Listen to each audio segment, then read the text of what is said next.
History as a lesson in contemptus mundi, the contempt of the world. Even those medieval narratives of the High Middle Ages that glorified kings, nobles, and heroic deeds never quite forgot the spiritual core of human life. Devout invocations, examples of God's grace and wrath, lengthy descriptions of ecclesiastical affairs, and stories of saintly persons reminded the reader of how fragile and transitory human power and glory were. As year followed year, even the greatest achievements were undone. In that sequence of year after year offered a special occasion for reflection on the human condition. Those in the medieval world figured time in AD years, or Anno Domini years. They used AC, and then, of course, it wasn't until 400 years later, and around the 16th century, that BC came into use. And that method of AC, AD, and that method was not yet being used exclusively, looking with awe at the year 1000. If the Burgundian monk Rudolf Glaber, who wrote a few decades later, decided to search for the most important events and prodigies which occurred in or about the year 1000. Of course, many thought the year 1000 was the apocalyptic end of the world. Many at that time had thought that since the time of the death of Christ, Christ would reign for 1,000 years, even if that was taken allegorically. He was thought to come back after the 1,000 years, and after that, of course, they had to rearrange and reinterpret the Christian scriptures. But anyways, Rudolf Glaber noted an unusual number of famines, fires in cities, storms, and eruption of Mount Vesuvius. Afterward, the world quieted down, and a revival of the church occurred. Anglo-Norman historians demonstrated more starkly and directly the transitoriness of all mundane things. They did so while describing the reigns and praising the glories of kings, according to the motto that there is nothing more excellent than accurately to investigate and trace out the course of worldly affairs. But Orderic Vitalis' description of the brilliant career of William the Conqueror ended with reflections on the dead king's body, naked and rotting away, abandoned by the once fawning courtiers. O worldly pomp, how despicable you are, how utterly vain and fleeting. It is right to compare you to watery bubbles, one moment all swollen up, then suddenly reduced to nothing. History offered abundant material for any writer to record of the condition and fall of man, of the chances and changes of the fleeting world, of the vicissitudes of our prelates and princes, of peace and war, and of the varying fortunes that continually befall mankind. Enter Henry of Huntingdon, who was no less ardent but a bit more subtle in his warnings about the fatal lure of the mundane. In his History of the English, he praised much that was of the world, including his benefactors, the bishops of Lincoln. However, he reminded his readers that all people except saints were sinners, and he promptly included critical comments about his benefactors. Even when he praised historiography, qualified approval of the world showed.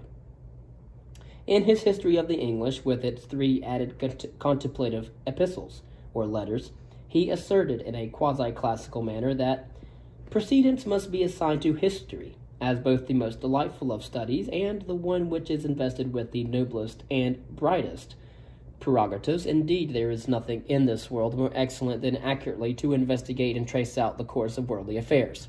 For there is exhibited in a more lively manner the grandeur of heroic men, the wisdom of the prudent, the uprightness of the just, and the moderation of the temperate, than in the series of actions which history records. And when history brought the past into view, as if it were the present, it enabled us to fathom the future. So important was the knowledge of past events that it constituted a main distinction between brutes and rational creatures. For brutes, whether they be men or beasts, neither know nor wish to know whence they come, nor their own origin, nor the annals and revolutions of the country they inhabit. But the recording of past secular events was ultimately useless if it did not concentrate above all on demonstrating God's grace and will, which alone are not transitory. Roman emperors and English kings alike held power and enjoyed glory for a few years, only to end up as forgotten figures. For those who did not understand such abstract statements, Henry offered the story of how King Canute learned about the limits of his power when he commanded the sea not to flow over my land, nor presume to wet the feet and the robe of your Lord. The tide refused to obey, however, leading the king to explain, Let all men know how empty and worthless is the power of kings, for there is none worthy of the name, but he whom heaven, earth, and sea obey by eternal laws. Updating the sacred tradition. In the year 5198, the year since creation, 751 since the founding of Rome, in the 194th Olympiad, in the 42nd year of Augustus, in the 31st year of Herod's rule, there was announced by an angel at Nazareth in the district of Galilee the coming of the Lord Jesus Christ. That comes from Chronicon Luxurius. That complex dating was the work of a monk at Luxeuil, who in the 1030s mused about chronology. By then, chronological matters had come too grave a state for so causal an interest. Even since Africanus and Eusebius, Christian chronology had offered the ordering scheme for the past and had served as a crucial witness to the unity of the human race and the universality of the Christian faith. But no one had done any innovative work, with the exception of Bede, in refiguring the age of the world. Now the increase in learning brought up problems with serious implications. Thus, judging from the Gospels, Jesus had his Last Supper with the apostles on the 15th Nisan, which is the eve before the first full spring moon. That put his trial and crucifixion on 15 Nisan. The church fathers had stipulated Friday, March the 25th as the crucifixion date, and the calendar reformer Dionysius Exiguus had placed the event in CE 34, or AD 34. For centuries, these three traditions, which had been formulated independently from each other, were affirmed in combination without difficulty. But as chronology became increasingly sophisticated, scholars soon found out that these three sets of data simply did not fit together. Marianus Scotus, who was actually an Irishman, won fame for having himself walled in twice. During those periods, as an incluse, he worked on his chronicle, which hardly made for good reading with its analytic notes, tables of consuls, popes, Easter dates, and a mixture of good data and trivia, including the name of Charlemagne's elephant. Eloquence meant little to Marianus, who wished to solve the bothersome chronological problems. As one would expect, Marianus Scotus, the Irishman, wished to solve bothersome chronological problems and found it easier to doubt Dionysius than to dispute the Gospels or the Church Fathers. He ignored Dionysius's AD 34 as the crucifixion year after he found that the proper moon phase, weekday and date, coincided in AD 12. Assuming that to be the year of the crucifixion and accepting the traditional 33-year lifespan for Jesus, he was forced to place Christ's incarnation in 22 BC. Marianus's adjustment thus made it necessary to increase every established AD year number by 22. Next, Marianus solved another problem. The Church Fathers had thought that the creation occurred on Sunday, March the 18th, but if one were to accept Bede's 3,986 years from the creation of the world to the crucifixion of Christ, there would have been no full moon on the 15th of Nisan. So Marianus lengthened the time between creation of the world and Christ's birth, now placed at 22 BC, by 230 years, to 4,216 years. After both adjustments were made, Easter dates, world era dates, and the incarnation date finally fit the astronomical data. Of course, they now were consistent, we would say. They were true, Marianus would have countered that. All was well, except that a few historians were willing to accept the new scheme, or, for that matter, Marianus's BC dating glimpsed from Bede. A group of scholarly clergymen from Bamberg, among them the monk Haimo, tackled the same problem with the same lack of general acceptance of their results. Histories of a grand and holy venture. The Crusades. In the year 1095, Pope Urban II told the primarily French audience at the Council of Clermont that the Turk has invaded Christian territory and has devastated this territory with pillage, fire, and the sword.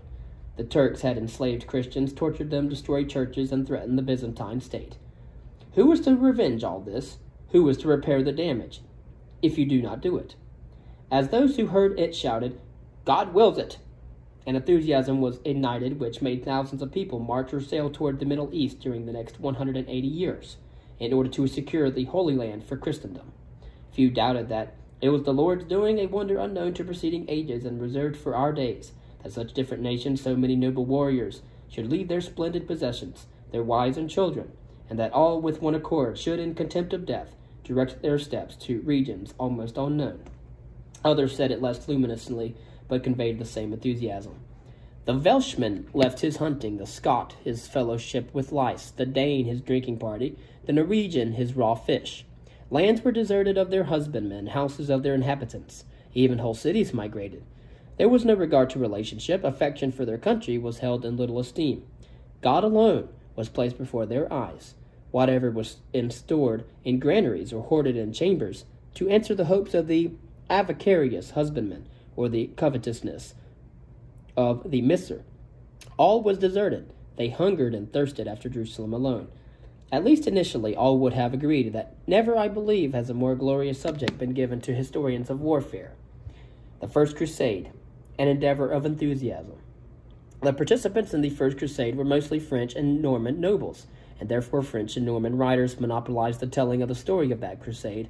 Raymond d'Aguillers, author of the History of the Franks who Conquered Jerusalem, and the anonymous author of the popular Deeds of the Franks, were both participants in the campaign, and their histories told of Christian militancy, of the deep distrust between Eastern and Western Christians who were officially cooperating at the time, of brave knights, and above all, of an ecstatic enthusiasm for the sacred cause. Doubts were rare, and the good and evil sides clearly known.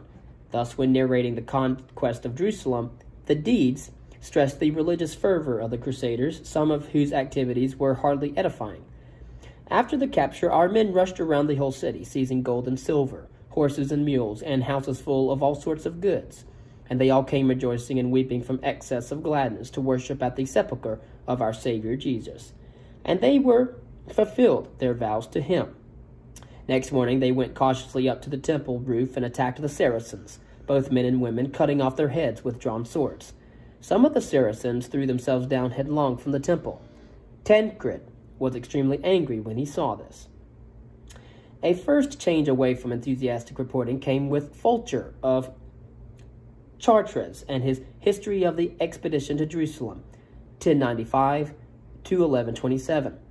He, who had left 20 years lapse before writing down his experiences, painted a realistic picture of pious pilgrims, of miserable conditions which killed many crusaders, of greedy and riotous soldiers, and of a not always nobly behaving nobility. Such realism was not the tenor of the popular works about the First Crusade. Gilbert of Nogent was proud of the French noble's role and showed it in his account. Albert of Aachen wrote at length and in a devotional manner about the crusading endeavor, which he himself knew only from hearsay. Even more popular and even less concerned with accurate reporting were the crusading accounts in the manner of Chassans de Geste, those fashionable romantic narratives of heroes and their deeds. Even when the non-participant historians of the Crusades became aware of the less than pure motivations and actions of some crusaders, they kept their enthusiasm for and trust in the grand endeavor. Eckhard of Ara, who, full of excitement, had at one time connected miraculous portents with the beginning of the Crusades, marks in the sun, a sword-shaped comet, blood-red clouds, two riders colliding in the sky, a city floating in the air, and animals born with two heads, insisted that even if a few naive brothers who did not penetrate to the essence of matters prematurely condemned the whole crusading enterprise, calling it vain and arrogant, one must trust in God to sort the wheat from the chaff, and bring the great endeavor to a fitting conclusion. The First Crusade spelled out one unexpected lesson. The Byzantines were unworthy brethren. When the Crusaders had traveled to faraway areas, they had done so at least partly in order to help the Eastern Conchristiani, and they had expected in return full cooperation for the Byzantines. Instead, the Byzantines of the East seemed to justify all those old feelings of distrust toward the East.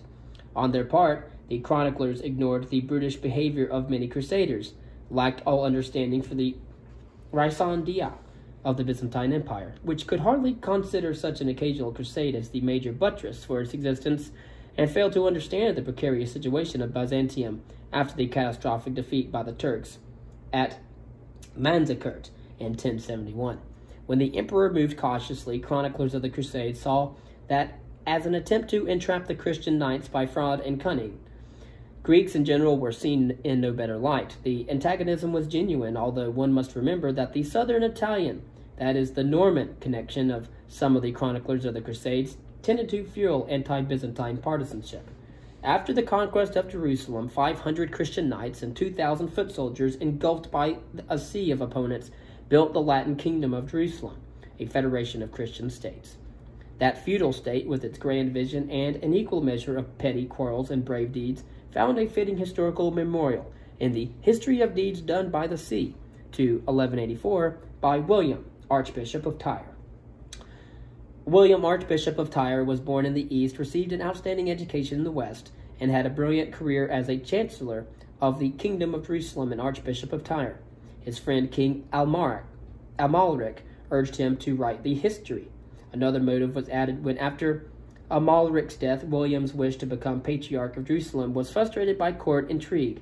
William was back at his see of Tyre, banished from power by Amalric's successors when he decided to finish his history. Ambitions that fall short of their aim have all along helped produce excellent histories. William's history told much about the attitudes of the Latin nobles towards the Muslims. He, a native of the area, knew that a minority of outsiders could never keep its dominant position merely through military power, but must use diplomacy and accede to a good measure of accommodation with the local culture. Even then, when William needed to assemble material for the Crusades from accounts of others who still preserved a faithful recollection of earlier time, he modified these accounts from the Eastern perspective. He purged pronouncements of triumph from the descriptions of the massacre of Muslims, and spoke of horror, carnage, and greed for booty. In the same conciliatory spirit, he reported with approval the rescue of King Baldwin by a friendly Arab chief, who put gratitude above religious differences. Such careful accommodations and gestures of conciliation gave some hope for peace, but did not relieve William's pessimism for the future. He described without illusion those terrible moments when the weakness of the Crusader state was obvious to all, and the realm was almost demoralized. The courage of all gave way, and the hearts of the wisest melted within them. The stories of the Crusades as rescue missions. In the year 1144, in Edessa, one of the pillars of the Latin kingdom fell to the Muslims, and the weakness of the Latin kingdom showed glaringly. Eventually, Emperor Conrad III and King Louis VII went east to help out and failed utterly to accomplish anything. Chroniclers puzzled over how that could happen to so pious an endeavor. Some, like Odo of Doulil, the chaplain of Louis VII, affirmed the worth of the Second Crusade in the face of failure. Of course, his connections with the king and Abbot Suger made him suspect, although he observed accurately events and their settings. Odo even contributed some reasonable explanations for the antagonism between Crusaders and Byzantines. He pointed out the difficult problem of provisions. Quote, "For other countries which sold us supplies properly found us entirely peaceful. The Greeks, however, closed their cities and fortresses and offered their wares by letting them down from the walls on ropes. But food furnished in such measure did not suffice our throng. Therefore, the pilgrims, unwilling to endure want in the midst of plenty, procured supplies for themselves by plunder and pillage." Total misunderstanding, even ignorance of each other's lifestyle, added conflicts, and when one person accuses another in a very loud voice without understanding him, there is a brawl. But Odo, too, found Greek politics at best suspect, even more simply treacherous. Few joined Odo in his positive judgment on the Second Crusade. As anonymous Würzburg chronicler described the failure to the lack of proper motives among crusaders. Those who preached the crusade were pseudo-prophets who urged on all sorts of men. Some, in fact, lusted after novelties. Others were in bad straits at home. Others were oppressed by debts. And finally, there were those who sought to escape the service due to their lords. Even criminals went on the Second Crusade. Such stimulated fervor God punished by failure. Contemporaries did not understand that the Western world lacked the will and capacity to sustain the faraway Christian Holy Land. When, in the late 12th century, a young Muslim warrior, Saladin, built an empire surrounding the Latin kingdom, William of Tyre contrasted the unified Saracen empire with the kingdom of Jerusalem, where in the Acts of Princes there is nothing which seems to a wise man worthy of being committed to the treasure house of the memory, nothing which can contribute refreshment to the reader or confer honor upon the writer. His history ended with an appeal, but little hope. It is therefore time to hold our peace, for it seems more fitting to draw the shades of night over our failures than to turn the light of the sun upon our disgrace. In 1187, after William's death, Sultan Saladin conquered Jerusalem. Again, that was in 1187. The enormity of the shock produced a seemingly fitting response. Emperor Frederick Barbarossa, King Philip Augustus of France, and King Richard the Lionheart of England went east to avenge Saladin's misdeed and to free Jerusalem. Again, after the sack of Jerusalem by Sultan Saladin in 1187, you had the Emperor Frederick Barbarossa, King Philip Augustus of France, and King Richard the Lionheart, who went east to avenge the quote-unquote misdeed of Saladin. But the German effort ended when the emperor drowned on the way. The two kings conquered Acre and then, after endless squabbles, returned to their kingdoms. The small result was matched by an equally small historiographical achievement. By now, the deeds of kings overshadowed the cause itself, and the results were primarily biographical writings of a kind which fitted well into the era of heroic romance and the chanson de geste. The French story was told in the biographies of Philip Augustus by Rigaud and William the Breton, while the English side found its spokesman in Ambroise' History of the Holy War, and particularly in Richard of Devizes. The English histories of the Third Crusade kept a better distance from the genre of panegyrics. In the Itinerarium of King Richard, the king had all the noble attributes of Heracles, Alexander the Great, and the like, but was faulted for ill temper, stubbornness, and vanity. In the year 1198, when the Latin kingdom had been reduced to a few coastal towns, the Pope called for another crusade. When after a long delay the Crusaders finally gathered for a fourth crusade, no king and no emperor were among the participants. It even proved difficult to collect the crusade tax on the clergy, a signaling of the withering away of the spirit in an outwardly still resplendent institution. Paradoxically, this Fourth Crusade, which turned out to be the least worthy of them all, found a most able historian in Geoffrey of Villehardouin. However, Geoffrey did not understand nor did want to acknowledge the questionable aspects of the crusade. Such an omission would have been embarrassing to the man who became Marshal of the Latin Empire that resulted from the Fourth Crusade. Less suspect is the account by Robert of Clary, a simple knight from Picardy, who experienced the political maneuvers from the outside and understood them more clearly. Why did the Crusaders eventually conquer Constantinople, the Christian bulwark in the east?